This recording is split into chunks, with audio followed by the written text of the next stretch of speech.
আসসালামু আলাইকুম শ্রদ্ধেয় অভিভাবকবৃন্দ এবং সুপ্রিয় শিক্ষার্থী বন্ধুরা সবাইকে ফারজানাস ক্লাসরুমে স্বাগতম।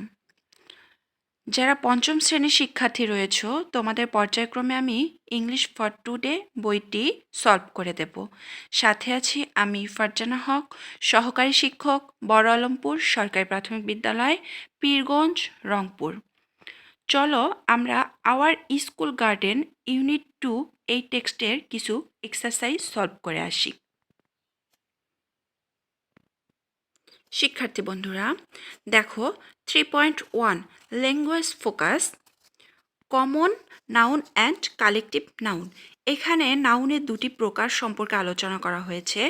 কমন নাউন, নাউন বলতে আমরা কি বুঝি, যে কোনো কিছুর নামকেই নাউন বলা হয়।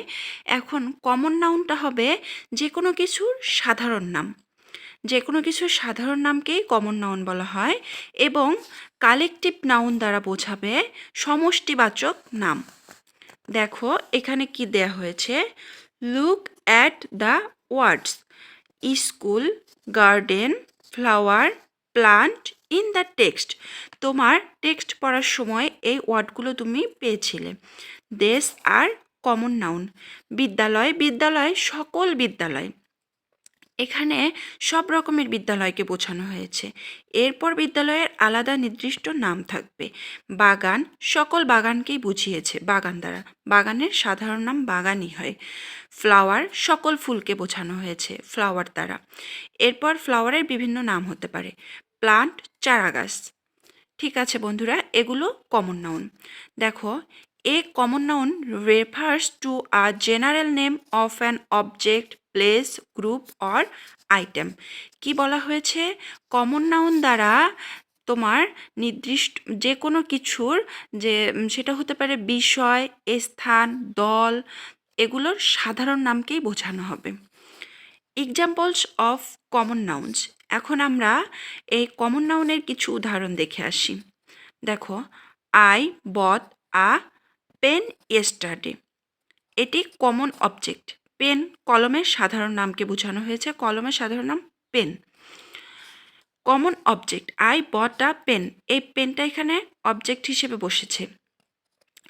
I am going to school, এখানে স্কুল একটি প্লেস, কমন প্লেসকে বোঝানো হয়েছে। Only 10 students submitted homework today. কি করেছে, মাত্র 10 জন শিক্ষার্থী আজকে হোমওয়ার্ক সাবমিট করেছে, বাড়ির কাজ জমা দিয়েছে। এটা কমন গ্রুপকে বোঝানো হয়েছে।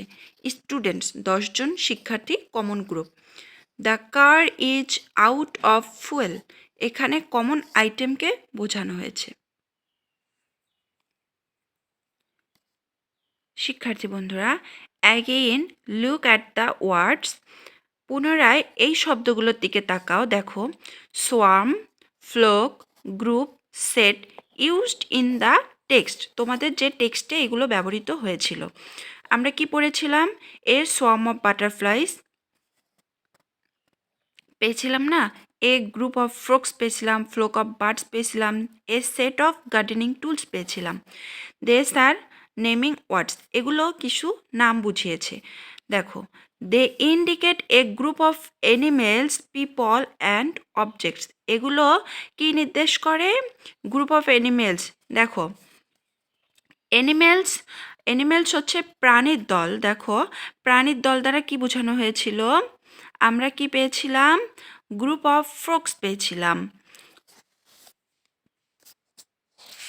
তারপর আমরা পড়ার সময় এখানে আরেকটা পেয়েছিলাম, দেখো আমরা কাউ, গট, শিপ, বাফেলো এগুলোও পেয়েছিলাম। শিক্ষার্থী বন্ধুরা এগুলো কালেকটিভ নাউন, এই ওয়ার্ডগুলোই কালেকটিভ নাউন, এগুলো দ্বারা সমষ্টি বোঝানো হয়ে থাকে। A collective noun is the name of a specific group of people, animals or things. নির্দিষ্ট ব্যক্তি, নির্দিষ্ট একটা দল বোঝাবে। কিসের দল, সেটা হতে পারে ব্যক্তি, প্রাণী অথবা জিনিসের। শিক্ষার্থী বন্ধুরা তোমাদের কালেকটিভ নাউনের এই জিনিসগুলো পড়লে বিষয়টি খুব সুন্দরভাবে পরিষ্কার হয়ে যাবে। তোমরা দেখো, group of people. Group of people এখানে ব্যক্তিভিত্তিক যে দলকে বোঝানো হয়েছে সেটিও কালেকটিভ নাউনের আওতাভুক্ত। গ্রুপ অফ পিপল, দেখো এ ব্যান্ড অফ মিউজিশিয়ানস। আমরা কি জানি? মিউজিশিয়ান অর্থ বাদক। এখানে এ ব্যান্ড অফ মিউজিশিয়ানস, এখানে বাদক দলকে বোঝানো হয়েছে। এ বোর্ড অফ ডিরেক্টরস, এখানে পরিচালনা পর্ষদকে বোঝানো হয়েছে। এ টিম অফ অ্যাক্টরস, এখানে তোমার অভিনেতাদের দলকে বোঝানো হয়েছে। দেখো, গ্রুপ অফ অ্যানিমেলস। দেখো, অ্যানিমেলসের দলকে যখন আমরা বলবো তখন আমরা কিভাবে বলবো? এ ফ্লোক অফ শিপ, এখানে ভেড়ার পাল।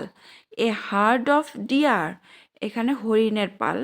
A pack of wild dogs, এখানে হচ্ছে বুনো কুকুরের দলকে বোঝানো হবে।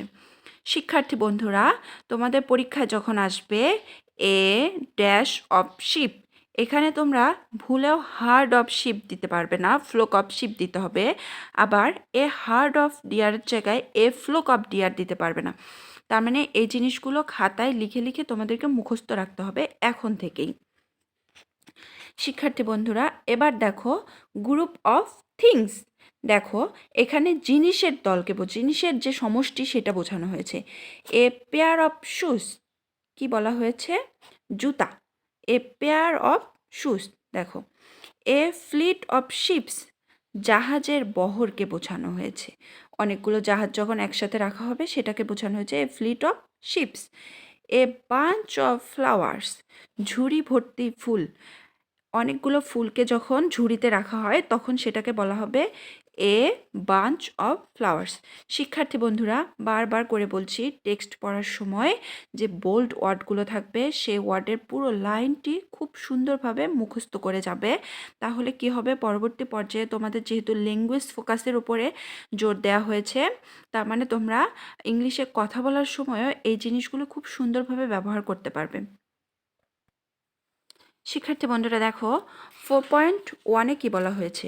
Fill in the blanks with the correct collective noun from the box. এখানে বক্সে কিছু কালেকটিভ নাউন দেওয়া হয়েছে এবং নিচে তোমাকে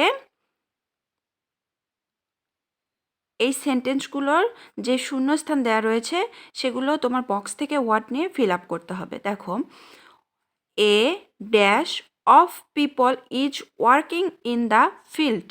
এখানে আমরা অফ পিপল দেওয়া হয়েছে, মানে মানুষের দল বোঝানো হয়েছে বা একদল লোক। একদল লোক বলতে আমরা ব্যবহার করব এ গ্রুপ অফ পিপল। তাহলে পুরো সেন্টেন্সটির অর্থ দাঁড়াবে a group of people is working, কাজ করছে, ইন দ্য ফিল্ড, মাঠে কাজ করছে। একদল লোক মাঠে কাজ করছে, এ গ্রুপ অফ পিপল। তাহলে প্রথম এ নাম্বার হবে গ্রুপ।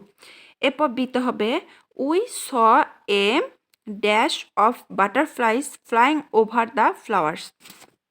আমরা আমাদের টেক্সট পড়ার সময় পেয়েছিলাম a swarm of butterflies dances on flowers. এখন দেখো এখানে তাহলে আমরা কি বসাবো?